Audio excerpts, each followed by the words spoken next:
Ito yung talbos, kamote, kangkong.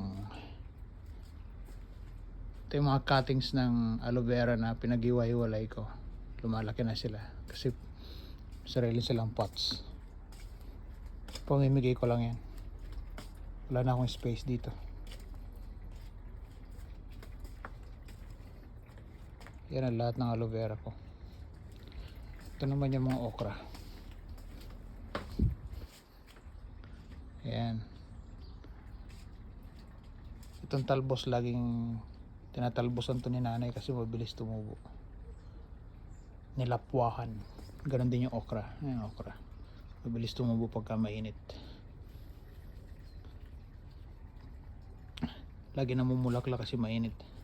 Pero ilang oras lang yan pagka bulaklak.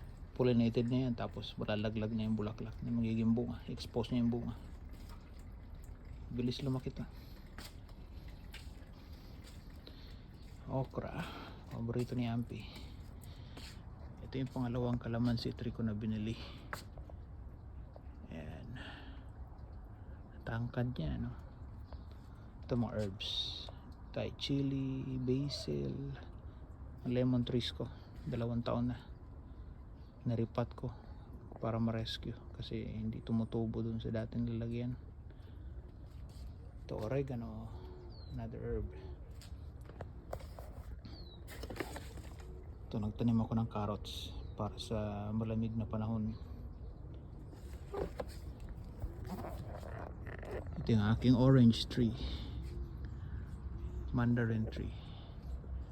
Ayan yung mga pots ko, nagpe-prepare ako para magtanim ngayong fall, malalamig na vegetables. Ito na yung backyard ko.